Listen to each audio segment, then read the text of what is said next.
let's just stay with you for a minute. So I cut my teeth in the Boston Public Schools in the 70s. We had the first bilingual education law in the country. We were struggling back then to make sure that our English language learners, whom we called bilingual at the time, which was a misnomer, were really well taught and had opportunities to learn. So this is not a new issue for the United States as a country. And certainly cities, districts have been facing this issue for many years. So even as we look across the country at what percentage of students are English language learners, the highest proportion of those in states is in the big city districts. So talk a little bit about what you all are doing as a group, the issues that you face, and the strides that you've made. Many of your districts have been working with the Understanding Language folks, so you're moving ahead on this. So talk a little bit about the districts, the challenges you face, and some of the successes you've had. Well, let me talk a little bit about kind of what the Council of Great City Schools is doing, and also maybe a word or two about some of the individual cities, because as you indicated, English learners are probably more concentrated in the big city school districts than almost any place in the country. As a matter of fact, I think of our total 67 districts that are part of the Council of the Great City Schools, we educate some 30% of all English learners in the country. So that's 67 school districts out of, 15,000 across the country. So it's a very concentrated number of English learners. And frankly, we, as the big cities, we really got into this whole thing with higher standards because we were confident that all of our kids, including English learners, could meet the highest standards no matter where it is that you set them, and that the fact that the individual states were setting common standards and the individual school districts could rely on a more common set of standards would help smooth out some of the inequities that we see in the education system across the country.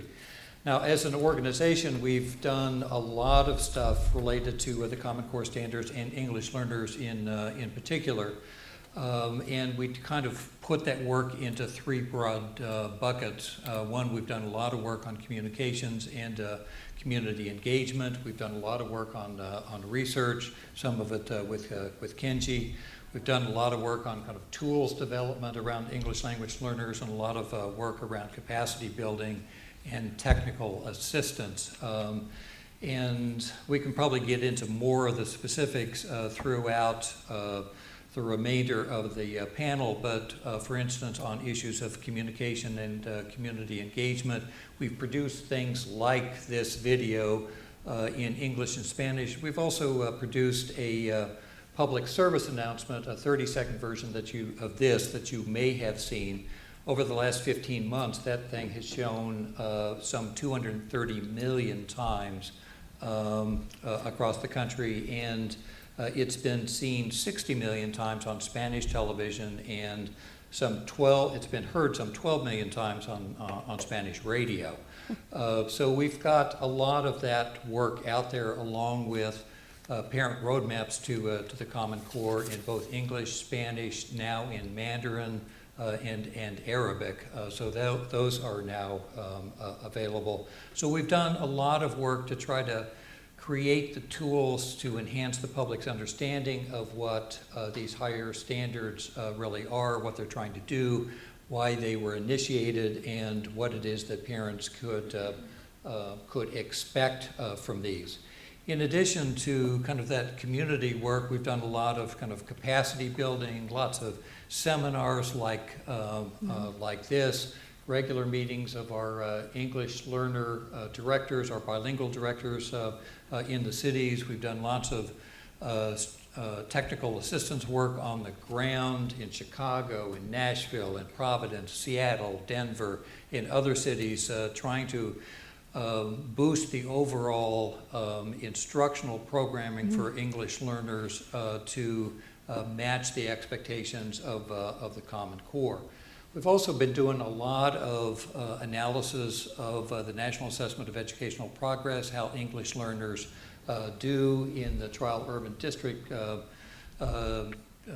systems, how English learners do, how non-English learners do, how former ELs do, where it is they most struggle, and where the opportunities are to increase the instructional work of those students.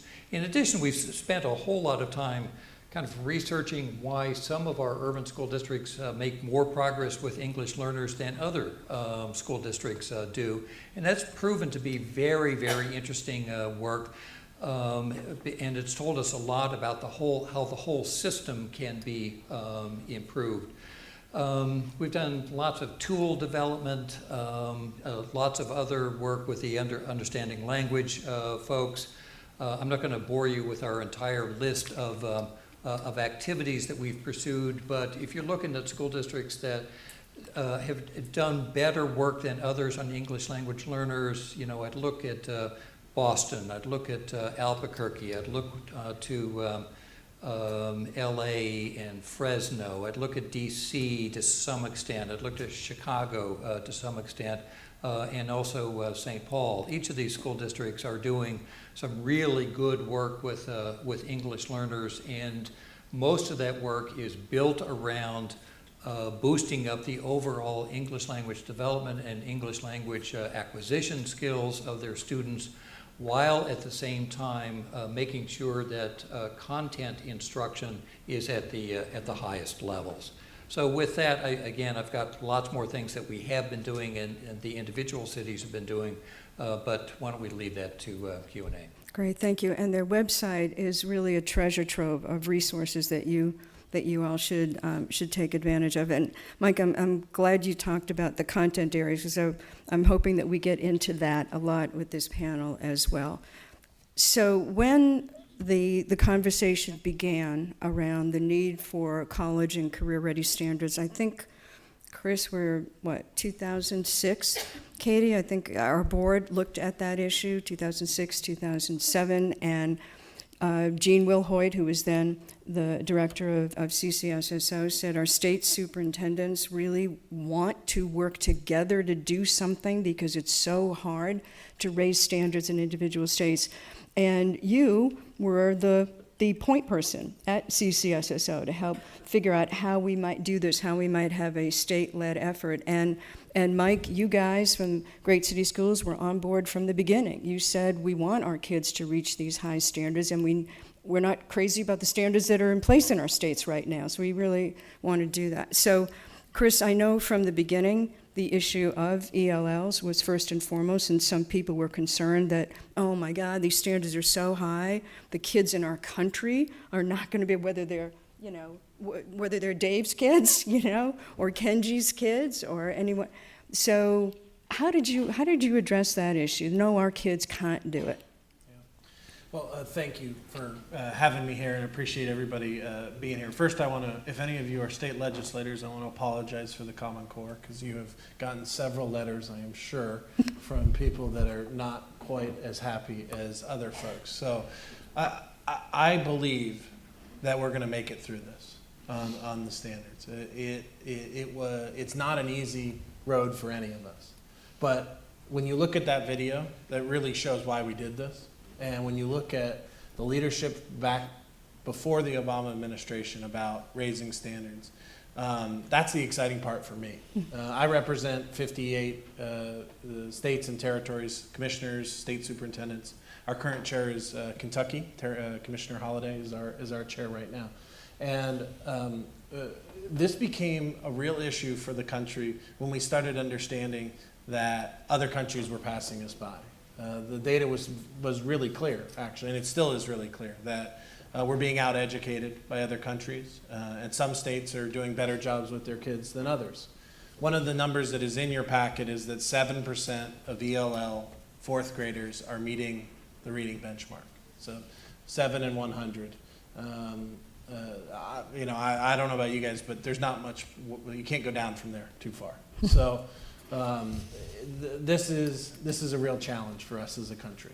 And one of the reasons why we wanted to raise standards across the country was we felt like some students just weren't having high enough expectations for their understanding. I think that 2011 number is largely because the expectations weren't high enough for kids coming in that are learning English. So we drew a pretty firm line that all kids can reach these standards.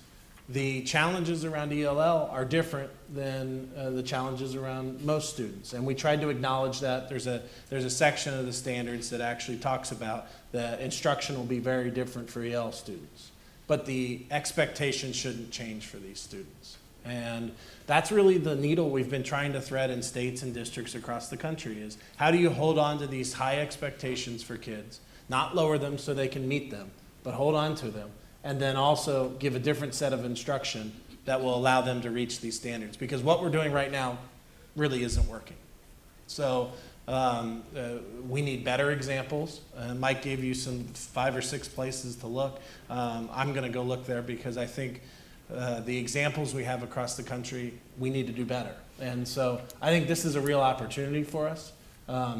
I'm so glad that Hunt and NCLR and SREB pulled this conversation together because we have a real challenge. And the time is now, as we're raising standards, to change the way we're thinking about educating kids who come to us without formal English training. So thanks for that. Yeah, I have thank a you. bunch more I want to talk Good, about on that. good, but I'll and get we'll to it definitely later. get into it. And at the time that Chris was talking back in 2006, and actually even before that, and we all love to hate No Child Left Behind, right? It's fun. It's really fun to hate it.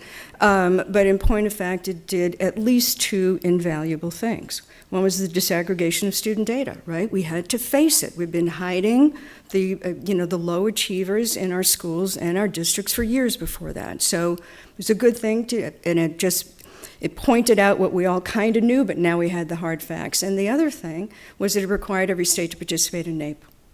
And once every state participated and we saw the huge discrepancy in performance across states, we saw kids who were called proficient in North Carolina, who in South Carolina were going to be under proficient. And we saw kids who were, rated as proficient in many of our southern states, and we were one of the ones guilty of it, that absolutely were below proficient on NAEP. And we all respect NAEP. NAEP it's a good assessment. So we were faced with something's got to change. So it wasn't just what was going on in other countries. That was just embarrassing. But in our own country, we had kids who were failing. So we needed the help of pointy-headed folks, right? We needed some researchers to help answer some of the questions about. You're not that pointy-headed. It's only when you have that. Yeah, it's not that. So folks who would help us, because back in the 70s when we were doing this work in Boston, it was how much native language, how much English, when do you train it, when is a kid fully fluent? And God help us all, we weren't focused as much on content. Well, we have to be. What's the point of learning English if you're not learning science and social studies and mathematics and everything else? So our great friends at Stanford, in a project called Understanding Language, headed up by Kenji, has a wonderful, incredible group of folks. And Dahlia and Chris and I are on the steering committee, and half the time we don't know what it is they're talking about, but it sounds really deep. So they've been looking at these issues, and Kenji, I think, has a handout for you, but he's going to talk a little bit about what understanding language is about and some of the things that they've been doing. And again, Chris and Mike and we at Hunt and La Raza are all involved in this. I So wonder if I could just stand here. Absolutely. I can't see a third of the yeah, audience sitting where I am. the only so if reason that's I'm okay. standing And, here is because we can only You're- have 3 and- mics working at once. You know, Thank you. us pointy-headed types can't really talk without PowerPoints, and I was told that no PowerPoints today, which sounded great. So instead, I drew you a cartoon history, which is the handout here. I hope you all have it. Please raise your hands if you don't. We'll get one to you. Noam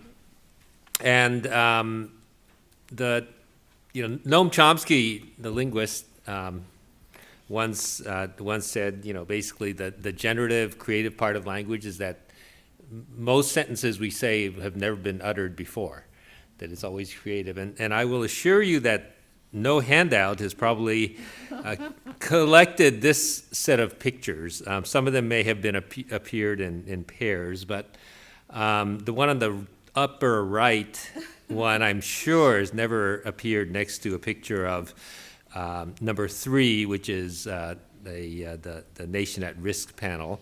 But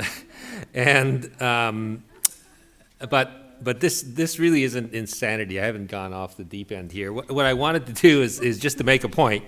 First of all, the five top slides are really part of our history leading up to No Child Left Behind and standards-based reform. And the Common Core really is, there's always a new thing in education, but we're also running laps all the time. And really what we've been doing is run laps around the whole standards-based movement since the 80s. Leading up to it, and we've run a couple of laps around, and then here we are coming to the Common Core now. I'll just note, since Delia, among others, invited me here, and Delia and I got to know each other quite well during the Clinton era iteration of standards-based reform, when we talked about issues of inclusion of students in ELLs and standards-based reform. And the two Cyclops problem I just put out there because it is what characterized the problem. And what it is the two Cyclops are language and content, right? And Cyclops because, if you were, no matter how bad a baseball hitter you might be, if you were to try to hit a baseball, competing against Cyclops, I assure you, you would win, right? Because Cyclops doesn't have depth perception, only has one eye, and so it can't calculate objects arriving at coming towards you. And two eyes, one of the advantages of having two eyes is that you have depth perception. And in some ways, the policies that have surrounded the whole kind of era of addressing ELLs, beginning with the Bilingual Education Act to its various iterations that ended up with standards, and then in No Child Left Behind with standards within Title III as a set of English language proficiency standards. And intervening in there is slide number 2, which is Lau v. Nichols. Lau v. Nichols that said you have to address both the content and the language needs of students. In a sense, by specifying them, it sort of almost creates a Cyclops problem. That is, you attend to language or you attend to content, and as though those two things are separate. And it really, in some ways, if you're not careful, will rob the opportunity to bring the two together and get more depth out of the problem. So you have separate Title III accountability provisions from separate Title I, using separate assessments, different set of standards. And while occasionally the term alignment is thrown in there in the law, it's not clear what that really means. And right now it's simply operationalized as making progress in English language proficiency standards, and meeting the AMO requirements of Title I, which is the content part, but doesn't really give a rich picture. And that's really the opportunity that the Common Core brings to us, and that's really been the key theme of understanding language. We don't have two Cyclops on our webpage, which is number 6, and if you haven't visited it, I urge you to go there. But it really is about taking advantage of the ways in which the Common Core privileges language, the way in which students use and express language to understand and to demonstrate their understanding of content. So go and look at the Smarter Balanced or the Park sample items in math, and a lot of them are items that have very heavy demands on language. And it's not just about how we traditionally think of language in a traditional English language proficiency test of vocabulary and grammar. It's really about how kids will explain their reasoning through a problem. Okay, so it's really about constructing arguments around evidence from text. It's around how students understand the reasoning of others. So if you look at the practice standards contained within the Common Core, if you look at it from a linguist's point of view, what it says is, boy, these are really different in lots of ways. Okay, that Mike's video demonstrated, but it's really different in the way in which it expects kids to use language to both learn and to demonstrate their understanding. And that's both an incredible challenge, especially for English language learners, but it's also a challenge for all students. So it really, in some ways, is an opportunity because it doesn't have these kids' problems from those kids' problems. It's a shared problem that's especially amplified in the case of English language learners. And it's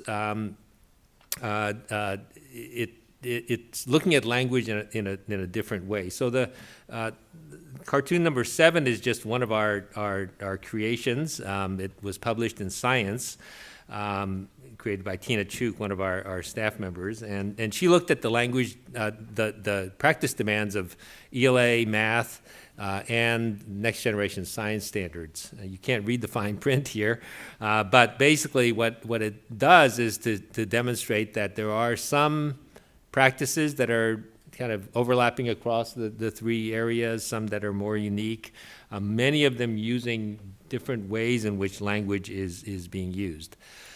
And then the sort of the policy opportunity that got created that helped move this thinking along was a policy accident of sorts, which is the flexibility around the waivers and the language that was contained in the waivers. Okay, the language that was contained, and it really is an example of how regulatory language sometimes moves things along in helpful ways. And they required the adoption of English language proficiency standards that correspond to the college career ready standards of the states. Okay? And by throwing a new vocabulary into the jargon, because no one really understood, other than the everyday sense of correspond, what really was meant by correspond, but everyone signed off on it. Your chief signed off on this to get the waiver, was that the English language proficiency standards would correspond to the Common Core. And what that did was to create an opportunity to say, well, let's define and think deeply about what correspond means. This orange document number 9 was what we produced with the Council of Chief State School Officers. Chris was visionary in welcoming this effort to say, this isn't about creating a new set of standards per se, that's separate from the Common Core. It's really about saying, let's look at the English language proficiency standards and see how they support the Common Core practices. And so this document was produced, and that actually has become the basis for a new set of English language proficiency standards that were developed, that about 10 states have adopted in common, and it became sort of the foundation for that. The last thing I wanted to kind of point out, number 10, is, and this is really the current activities, is we being at Stanford, if you read any newspaper article about MOOCs, you hear about Coursera and Udacity and others, and Stanford is sort of MOOC central right now. There's lots of activity around that, and so fortunately, I'm there, having those resources and problems and headaches associated with it in my own backyard. And so we have started offering MOOCs, and some of your states have made these available to your districts. These are free online courses, and what we're doing is focusing on the language demands of the new standards, especially focused on the content, right? And so we think that there are 3 key things around language that can be observed by teachers and by school leaders and by researchers, and that is one of them is student-to-student discourse, use of language between students in building knowledge. The second is engagement around text, especially around conversations and writings and note-taking that happens around texts. And the third is around writing. okay, writing about your understanding and your evidence and explanations and so forth. And so we're building MOOCs around those three pieces of evidence that educators would look at in their students and share with each other and try to understand better and try to promote and improve. And this differs a lot from what you see around videos that exist out there that are really beautiful videos like the Teaching Channel, which show teachers how teachers teach to the standards. This is really more like a learning channel, right? It shows how kids are learning, not necessarily what teachers are doing, with the expectation that teachers, when they see good learning, will think about how they would shape their practice to promote more of that. Right, so our MOOCs are all focused around trying to get educators focused on their student work around language and the content. So that's kind of what we have a lot more going on around the theory of action around that, but that's what our MOOC work is, and I'm really happy to share this podium with Mike and Chris, because both those organizations have been very helpful partners in thinking through this. So I think I better stop here, and I'll add some more. Yeah, good. Thank you. So a couple of things. One is the CCSSO resources that Chris will be talking about a little bit more, and that Kenji was just talking about are in that white paper. So you can find out what some of that information is there. And regarding your slide number 8, it actually made me think of something, which is I don't know, Mike or Chris, you might remember, since you're so much older than I am. I never remember the feds following states and districts' lead. But they did on this one, right? Because your districts, Mike, and the chiefs, Chris, were talking about the need for college and career-ready standards way before Arnie Duncan became Secretary of Education. So that when the stimulus dollars came and they put it towards some of this work, they really followed for once. I don't remember the feds ever doing that. I don't remember them ever following the lead of states and districts. So it was pretty momentous. So for our friends from Texas and Virginia who are here, we know you haven't adopted the Common Core, and that's why we're talking about college and career readiness as well.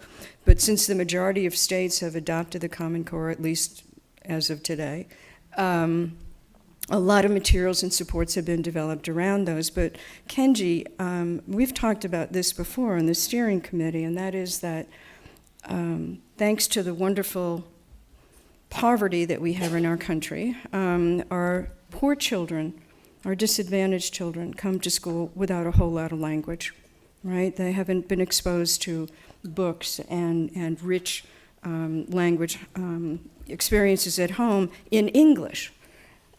Kids from our rural districts, many of the kids who are from the districts that are part of the great city schools. So one of the things we were talking about, and please tell me if it's true, that a lot of the work that you're doing will also help teachers who have children who come to school with language deficits in English and their home and their native languages. Do you want to go first, Mike? Yeah, I think Sure. Kenji and I may actually respond in a similar way to this issue. At least I suspect we will. I think one of the things that Kenji was pointing out in terms of the great value of college and career-ready standards like the Common Core is just how language-rich they are. And some of the best teaching of English learners that I've seen going on in the cities really relates to taking advantage of the rich text that the Common Core stands for, and then watching the teachers bear down on the structure of the language. Not just the words and the vocabulary, but the structure of how English is put together, and then comparing it and contrasting it with the language that the student does know, and getting them to better understand how English works and how the vocabulary words that they are developing fits into that structure, kind of what Lily Wong Fillmore calls juicy sentences. But it's that it's a perfect convergence of complex text from the Common Core standards and the needs of English learners that are really marrying up in exactly the kind of way that I think addresses over the long run some of the language issues that many of our students bring to our classrooms. Great. I don't know if Kenji would agree. Yeah, but- I completely agree with that. I would just add that the other piece that you need to definitely pay attention to is what happens before school and in the early grades. And a lot of that is around communication to parents and to constituencies about the value of a rich language environment in the home. The data are so clear, even currently, with the current standards that we have. If you look at rates of student redesignation from English learner to former English learner status, the biggest driver, you can predict about 50% of the variance in terms of when reclassification happens by both native language literacy and English language literacy in kindergarten upon entry. That's a huge amount that you can predict, and so it's really kind of this communication up and down the age span as well. Right. Chris, did you want to add to that? I would just say that Kenji's cartoon history, this is nice, I like this. So, and you're wearing a tie today. These are two things that I'm just blown away by. But we worked on number 9 with Kenji, and one of the main reasons why we didn't write a separate set of standards for English learners is we wanted to be clear that the expectations for English learners are the same, and that these are just the language demands as part of this process. So it's for the science standards and also for college career ready standards. And there's a lot of renaming of the standards going on, and there's South Carolina here, they just passed something to delay from a year from now. They're going to rewrite the standards, and so all this stuff is okay. It was the idea behind the standards was that we would put something out and that states own these. So keeping the commonality is really critical, I believe, but upgrading your standards in a way that is consistent with your own state is really okay as part of this process. So figuring out how to do that in your state is something that we're supportive of and would want to help you do. So the bottom line is we needed higher standards across the country, and we're going to get there. So. Yeah, and on Wednesday, David Coleman's going to be here talking about the new revised SAT. And you'll hear him talk about the same language, right? The kids' ability to think deeply, to deal with informational text, et cetera. So whether you're a Common Core state or a state like Texas and Virginia who have done their own high standards, it's going to be bringing kids to the same place. At least that's what our hope is. So I'm hoping to open this up to folks. I mean, we are a family and we're not huge, so we're hoping that if you have questions, as Delia was saying earlier, questions, comments, issues that you're facing that you would like to address to any one of our panelists, specific questions based on what they've said already or something else that's been bothering you, please feel free. We've got mics floating around. We've got Ruth and Laura at either end, so feel free to raise your hand, make a comment, ask a question. Judy, Yes, please. while we're waiting for people to kind of queue up, one of the things I'd like to mention that our group is doing that I think the states will probably have an interest in over time, and I suspect the research community will have an interest in over time, is we get a lot of comments from our own bilingual directors and from our chief academic officers and others about the profound dearth of materials that are available for English language learners that are Common Core aligned and compatible. As you probably know, Student Achievement Partners has their publishers' criteria out, and they've got their version of the IMET tool, and we're kind of following that up with grade-by-grade criteria. But we've also developed criteria specifically for ELL materials, and now have an RFP out to all of the main publishers across the country to incent their development of EL material that are Common Core in exchange for being able to pilot test that material in some of the major city school districts. So we're hoping to use the kind of power of our joint purchasing power as cities to incent the publishers to start developing some EL materials that are more college and career ready compatible. That's great, and I think more on that soon. yeah, I think the newest millionaires in our country are those that have made the rubber stamp that says aligned to Common Core. Because every time I turn around, something else appears to be, a publisher decides that something is aligned. And Chris, we talked about this with the chiefs. It seems like it's an annual conversation about how do we get information out to folks that will help them to make good decisions about materials.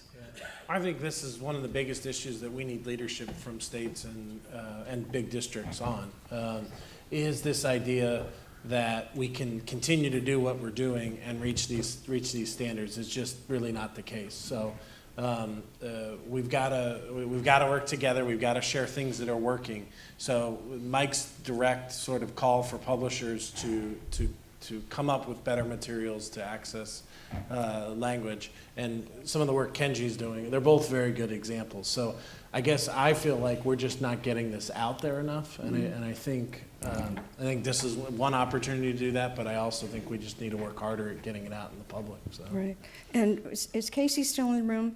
Jason Smith was on the Wednesday call talking about an effort that's going to be underway to look at textbooks. Like, if she comes back in, we'll ask her to talk about that as well. But I believe they're going to have something. Oh, there you are, Casey. Jason Smith, when he was talking about the effort to work together on defining what textbooks and materials, could you talk a little bit about that? I think you about covered as much as I know about it. He said it was going to be out sometime later this month. I have the URL written down in my office, so we can try and get that for folks before we leave. Great. And Kenji, are you guys doing any of that work? Are you looking at materials? I think a lot of the problem is there's a problem of availability of materials, but there's also a problem around searching and finding the right materials, and I think both of those ends are important. I think I'm working right now with some exiled engineers from Google to develop tools for mining the web for materials and to applying natural language processing technology to try to adapt those materials automatically. You can't take the human out of it, but there are a lot of things that machines can do to help you at least crawl through and find the right sorts of things. Are there characteristics of the materials that you're seeing that you're really looking for in good materials? It depends on who you talk to. Yeah. Some people are Well, I'm more talking to you theoretically right now, guided. so. Yeah. Okay. Yeah. I think there are characteristics, but some of it's going to have to be based on crowdsourcing, which is you have to get lots of people involved in it, and you have to find out what people find useful, and then to learn from that. I'd be a little careful on the crowdsourcing idea, because in many ways, that's really what's going on right now without the technology behind it. Because if you look at surveys of teachers, they'll tell you two things related to materials on ELs.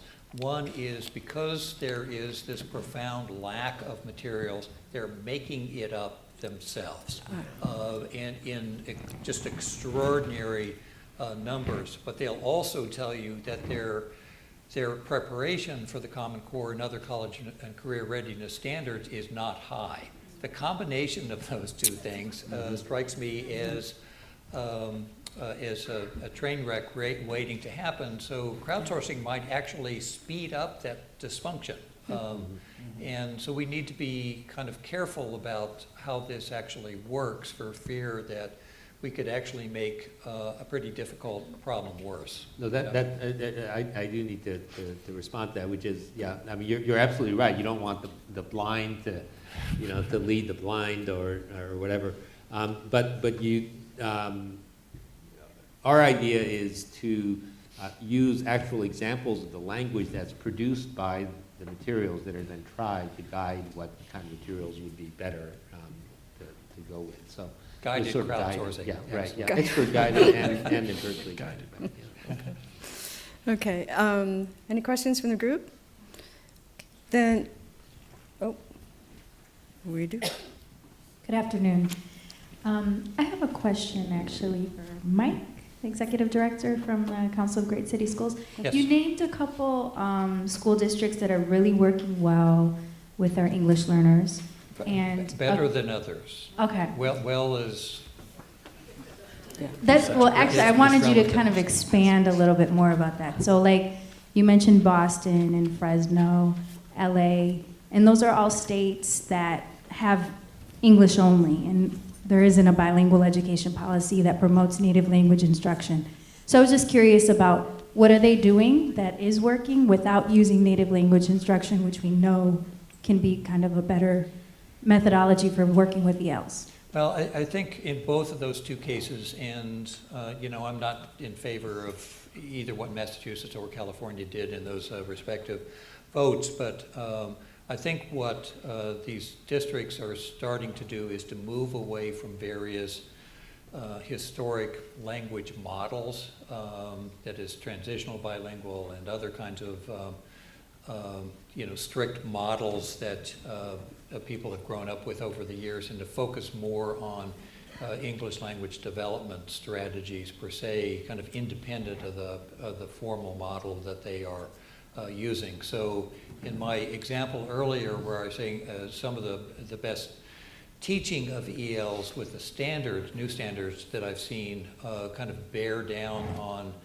the use of complex text to teach English learners about the structure of language, you can do in kind of any model. And that's what a lot of these systems are doing, independent of the votes that were taken in Prop 2 and Prop whatever it is, that Prop 5, was that it? I forget what the numbers of the propositions were at this point. So I think a lot of cities are putting together instructional strategies that are not hampered by the politics of those particular votes. Does that answer your question a little bit? Okay. So, if there are no other questions, Can I so, comment on the oh yeah, bilingual please. thing? Yeah, because Sorry. I think you really raised an important point about the sort of what I skipped over in the history was all of that nasty stuff that happened around sort of bilingual versus English only. I think I was avoiding that. But it's a part of our history. And what I think that, I mean, I think there's good research now to say, yes, you know, the stat finding from an advocate for bilingual programs was that we were right. That is, the research shows that bilingual over English only is a better way to go. But the bad news is that it's not by that much on average. That so much of the variation is around the implementation Sure. of the program. And Sure. so you get huge ranges within each of them. And Sure. so it really is, I think both are right, right? And so you deal with the practicalities and the political realities and so forth, but. Yeah, I think the research is not, I mean, it shows that there's a little bit of advantage in leveraging native language.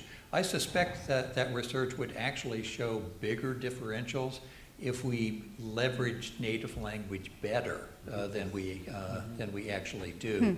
Because I'm in crawling in and out of my own urban classrooms, often kids are taught in native language, but their native language isn't leveraged to help them acquire English in any kind of complex way.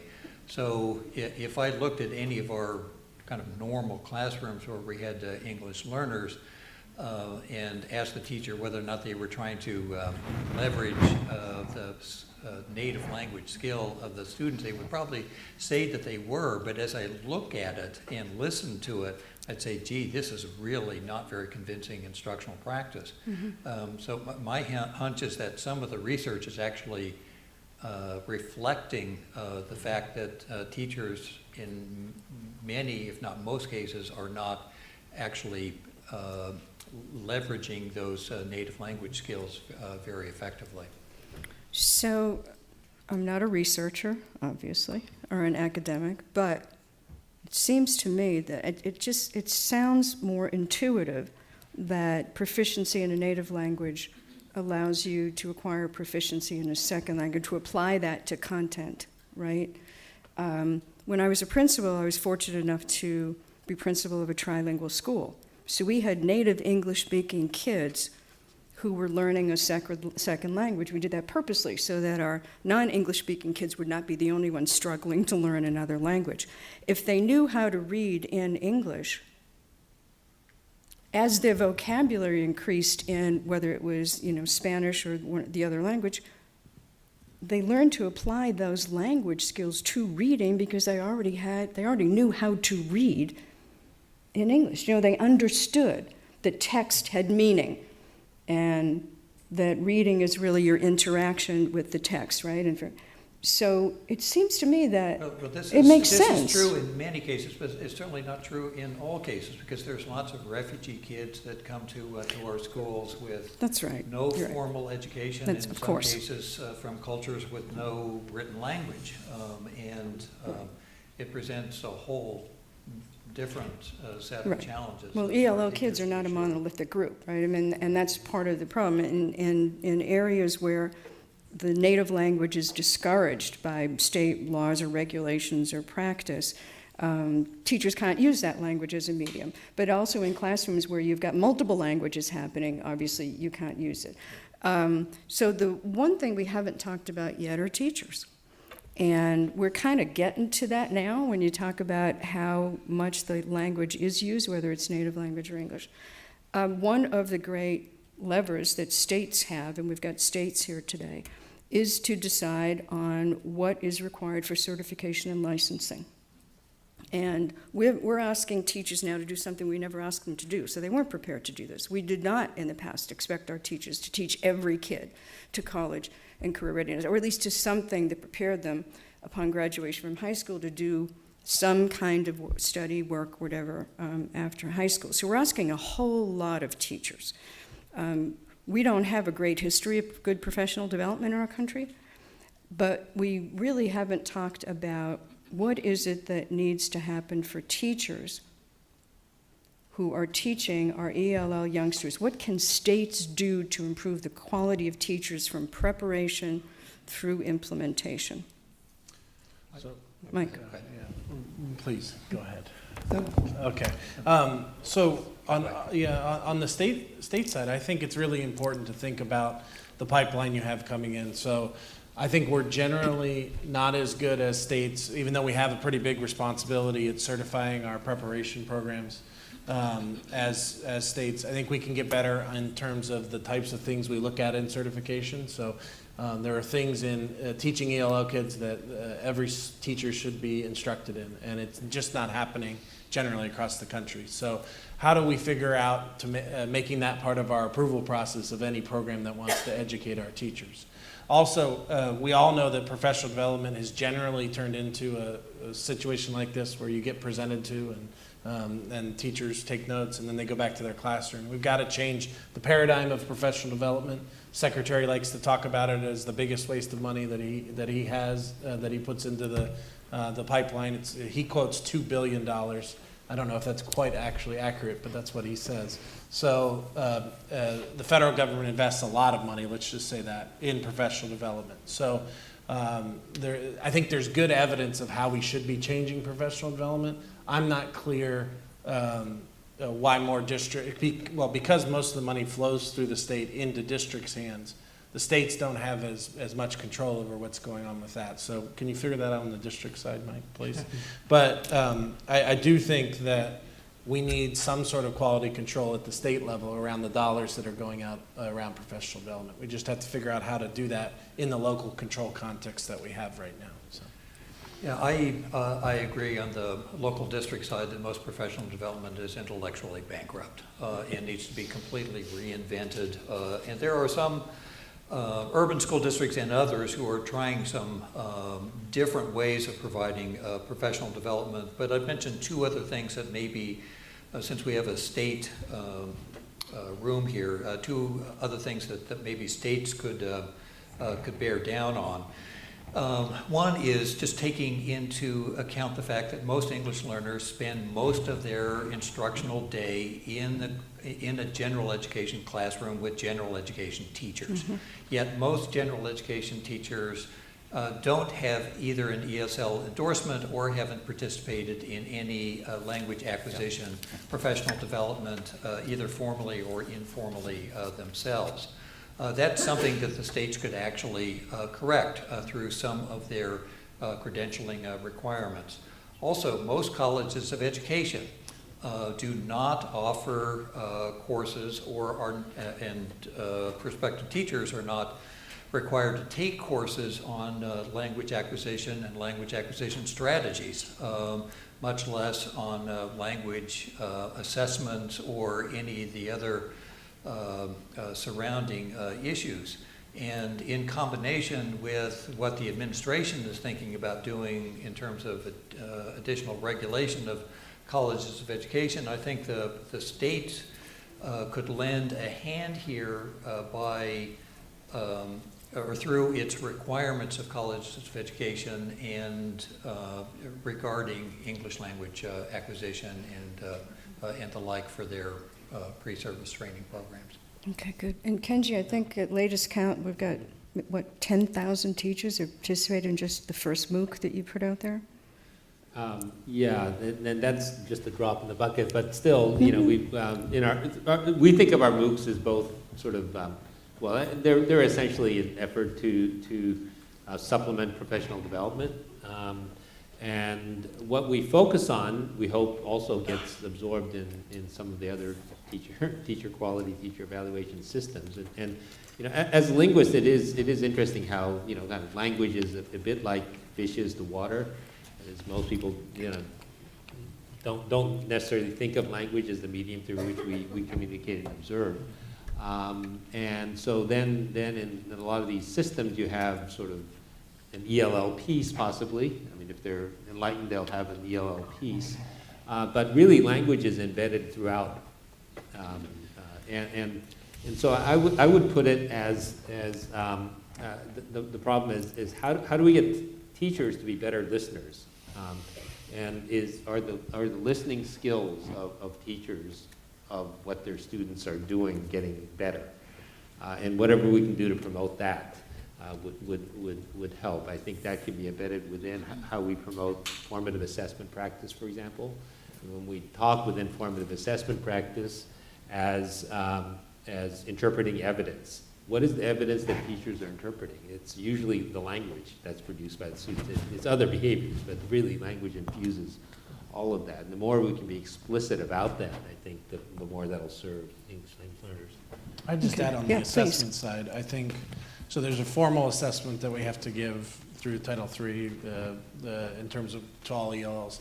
But the bigger deal, and Kenji touched on it, is giving teachers the tools to actually identify the acquisition needs of those students. And most of our state assessments aren't at a level of doing that. They're mostly screening assessments that would just tell you where the student is.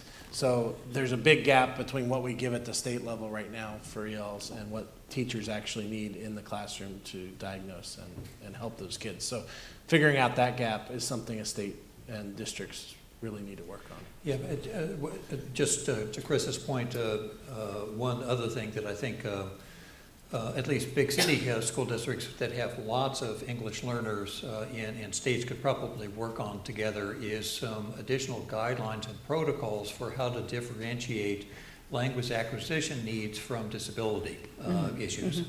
It's a huge problem in lots of school districts, and it's the occasion by which kids are badly misplaced, and their future instructional success is really undermined by our inability to separate out these issues very successfully.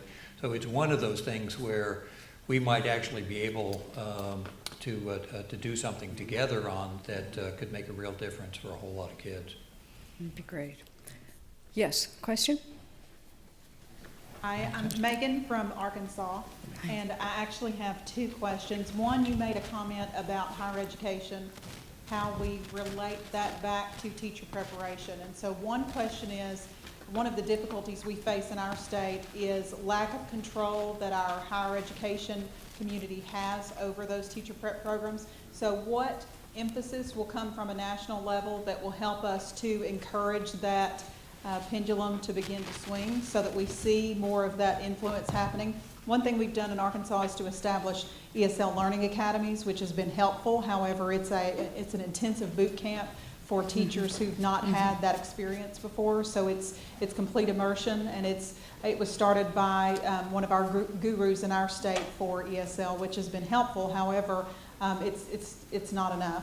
The second question that I have is, are there any studies that exist between correlations between funding that's being provided to states in terms of ESL? I know that's one item that we isolate in Arkansas public school funding, particularly a funding stream that's dedicated to ELL students, and I'm curious if there are studies that relate to that in terms of improvement. So two parts, the higher ed and funding. You want me to do higher ed, and then you guys can do funding? Okay, great. I'll take the easy one. So on higher ed, I think this has been one of the big challenges as a country, and I think we recognize that higher education is slow to move on some of these changes that we know are really necessary for the country. However, there are good programs out there that we should be pushing and highlighting. The bottom line is we probably have too many preparation programs doing not, and then the good ones having not enough kids in them. So how do we as states sort of step up and shine a light on that? So there's some things, easy things states could do. Start publishing sort of the supply and demand numbers in your state. So how many third grade teachers do you have, and how many candidates do you have for third grade teachers? And there isn't a state superintendent I've talked to about this issue who doesn't tell me that there's too many elementary school teachers in your state. So I don't know why these programs continue to produce more elementary school teachers when we have enough elementary school teachers. So, but we don't have enough math and science teachers almost universally. Now that may be different in your state, but almost every state I've spoken to, that's the case. So having clear data about what that looks like. Also just linking results on how the candidates are doing back to the prep programs. Right. And I'm not talking test scores. I'm talking evaluations of those teachers as they're in their first couple years of service, and also surveys on how prepared they felt they were, not after year one, but as they were going through the first couple of years, because they'll understand things after 3 or 4 years that they should have been taught in their prep programs. So sort of shining a light on how these programs are doing. I think the programs should want that.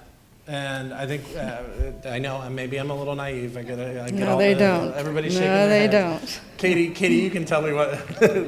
Yeah, okay, good. But they should want this, and this is completely in control of the state. So the state agency can publish some of this data. So there's things you can do. I'm happy to talk with you more about it offline, because I think. And Louisiana's been doing this for some years, right? Louisiana does do it already. Yeah. Some places, though, it really is under the control of the Higher Education Commission. Right. So it's, Yeah. I think that's Arkansas, maybe what she was referring to.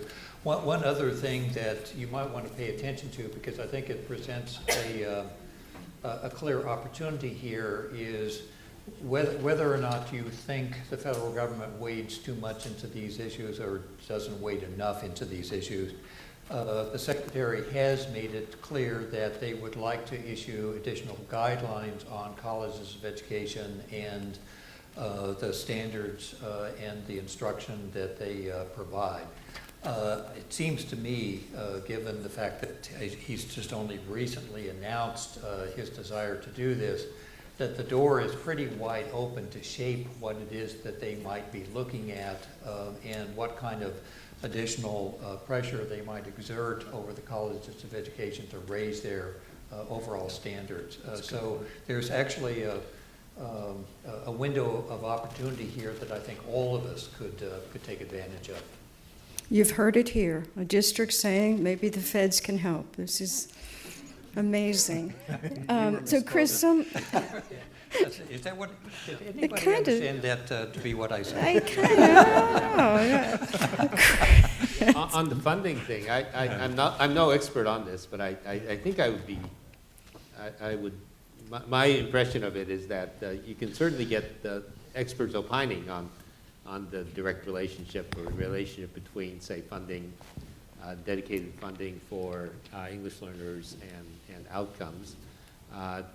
There are studies underway, like in California, which just passed, has a local funding formula, with an effort to systematically look at the effects of that, but there are real challenges to doing that, because sometimes the money doesn't follow. I mean, it only follows the students down to the district level and not to anything further, and so I don't mean to just sort of say, plead whatever, ignorance. But it is true that sometimes the kids who generate the money aren't the beneficiaries of the money. Right, that is a concern.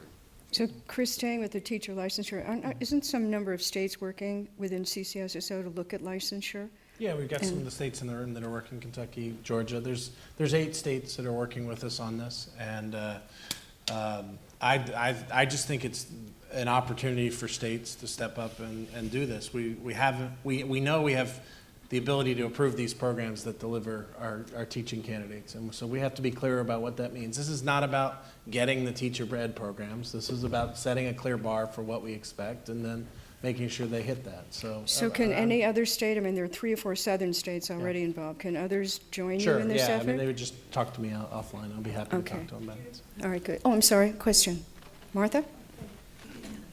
Yeah, this is a question for Chris while we've got him here. Hey, Mark.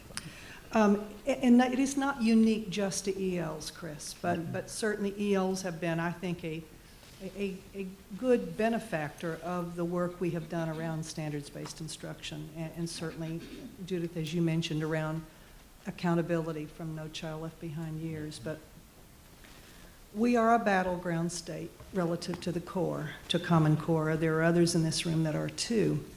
My fear right now is that we are not only going to wage the battle to try to keep some focus on, strong, rigorous, high expectations and standards that match those, but regardless of what we do, if what we have as an outcome after review and evaluation, South Carolina is getting ready to embark on that, Indiana's done it, others as well. If there's too much similarity even, we're going to be criticized. The people who are really waging this war against, the Common Core, they have not specifically gotten down to the point that they're going to recognize, what really needs to be there. So that's sort of a moot point. Yeah. But I'm wondering if CCSSO and certainly great city schools and organizations that have the respect and reputation that you have, we need help with this. We need as much help as you can give us, that there can be some support from you in whether it's white paper, whether it's editorials, whether it's PSAs, which I have certainly watched some of those that you mentioned, Mike. But we need people educated a little bit before this thing really crashes on us. I have a fear that southern states in this SREB consortium, there can be a contagion. And we can all then be on a bandwagon that puts us at least in holding patterns for a long time to come. So are you thinking about some additional things you can do? And that really could be for one of you guys. So thanks, Martha, and thanks for the good work of that you've done here in Georgia of holding out against this stuff. One thing, thank you for recognizing us as a credible organization. However, most of the folks, we've been painted as not exactly transparent in the media, and certainly in some places we don't help. So we try to be honest about that. And I think the biggest thing is that a state has to own this conversation itself, because being part of a national coalition is not as attractive as it was 4 years ago. The politics around this have changed massively. So I was looking back to some of my notes in 2010. I wrote some things that we could do as an organization and as a group that I would never suggest now. The politics are just fundamentally different. So states have to own this on their own to a certain extent. I mean, we're happy to write things, happy to ghostwrite things, help you in any way possible to support higher standards in your state. But ultimately, states are going to have to say, this is what we want for our state, and have people around the political coalition say that's what's necessary. So, we're doing a lot at the national level in terms of if you see, there's the Student Success Project that just put out a Republican poll today that shows that almost, it's like 46-33 Republican primary voters are for the Common Core when described in standard Correctly. language. So I would have never guessed that number just based on the heat I see in a lot of places. So getting some of that data out there would be really helpful, I think, because ultimately it feels like this is coming down on you, but all the polling I see, it's still like 10 to 12% of the population making all this noise. Yeah. So It feels like 100%. yeah, I mean, trust me. I get called names every day in the media on this stuff. So And those are your friends. that's Judith. So I guess I would just encourage you to really try to figure out who are the best spokespeople in your state. 100% easiest thing to do is get great teachers to talk about what's changed in their classroom. So all I know is anytime I hear a good teacher talk about this, I feel like that's the best way to sell it, not necessarily national organizations speaking up. So Yeah, all the advice we've had, yes, please, go ahead. That's how we defeated our Senate Bill 167, was Teachers. teachers. Yeah. Teachers and educators, and Right. legislators like Valerie Clark sitting by me here right now who listened to our teachers and to our educators plead for, staying the course. But it is still coming back on us, and this is a very well-organized effort in our state, and again, facts really get in their way. So we have to work it a different way. And Judith, I would suggest that for SREB, who has always carried lots of credentials with our publics here in Georgia, and Hunt Institute, who has, we still need that credibility. People will, come out and support something, if they're getting information. Yeah. And I, as many times as I have been before groups and Rotaries and everybody else, they'll say, okay, that helped, we understand now, but you've still got 10 more of these different organizations who have had very bad information shared with them. Yeah, and it's, So you can't believe me, fight it off. I don't mean it this way to say we share your pain. It is, sometimes when I read some of the comments, it's like, what are they smoking? I mean, where do they get this stuff? It's like nuts. But Lucille Davies going to be here tomorrow, and she's been working at the Hunt Institute for a number of years, and she's working with the Student Success Project and others. So she will be a good source of resource, and I'll have her share with you all what is available to you, like voices from our colleagues who are Republicans who get this, right, and understand what this is about and why it's important. So we can at least arm you with that. We have all been, what Chris said is absolutely right. There's been a concern that there's this national, conspiracy going on, and so anybody who's thought of as a national organization, even though it represents those people, is suspect by definition. So, but I will make sure that Lucille shares some of that tomorrow, and because there are teacher videos you can use, there are all sorts of things, and we'll make sure you get that. So, I know Lucille, we're running over, but Judith, we have can I questions. just add Yes, one please. quick thing? Yeah. What I've noticed in the dialogue is to try to quickly figure out if they're a serious objector or somebody you can't convince, because Right. That's right. I end up confounding my messages depending on the audience I'm talking to, depending on whether it's a somebody that really just wants to know more, or somebody who's already made up their mind That's right. and has dug in their heels. And you know, the more time you're spending with those folks, the less productive that is. Yeah. Yeah, Mike, and then we have a Most of the question. political pushback that we get in the cities is more from the political right, or political left, than from the political right. On the other hand, I rather think that the states don't always leverage the political support and commitment of the cities around Common Core at the state level very much. And you, in fact, have a bastion of very strong support in the major city school districts and their teachers that are often much more committed to the Common Core than the political dialogue at the state level would suggest. Yet I don't know of very many states that actually leverage that support out of their major cities to help them push back. So it might be another strategy that you could use. Okay, but we'll keep that live because we know it's an issue. Yes, I'll ma'am. make this brief That's okay. because I know we're trying to wrap That's it okay. up. I'm a superintendent of schools in a small, geographically large school district, and last spring, as I sat on the stage watching our students graduate, I thought 13 years, how many curriculums did these kids undergo? I know. And while these 13 years of different curriculums were being experimented on our students, I wondered if we ever stopped to examine why their achievement may not be exactly what we would like to see, because it seems like there's too many hands in the educational cookie jar right now. And in my former life, I was a Title III director and worked with English language learners, and so I'm very pleased to be here today and to have this type of discussion again. But we can't continue to experiment our children. We have got to use research, and we have to get busy at being consistent. And I have heard the word politics here.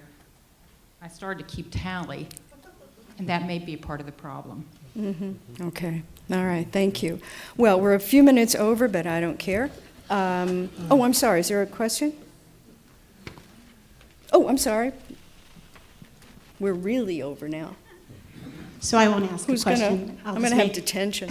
I'll just make a real quick statement. I've heard us call again and again for states and feds to, rally around this issue.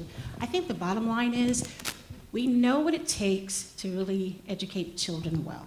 And so I believe that districts probably have more power in this conversation than looking to the states and to the feds. I know there's certain, things that we have to be in alignment with. But as an executive director of a charter school, my criteria is teachers coming to teach for me have to have some kind of background certification to be able to do that, because my children are my clients. And so as I make that a demand, the universities that would like to place their folks with me know and understand that. So it's forcing them to change their practice. So I think districts also need to just say, what are we going to do for the kids? And at the end of the day, we can stay pressed at the forefront instead of it waiting to come the back end. We can demand on the front end. So I just want to make that as a statement. Yeah, absolutely. With you 100%. All right, we do need to close this session, and I want to thank our three panelists. Please help me to thank them.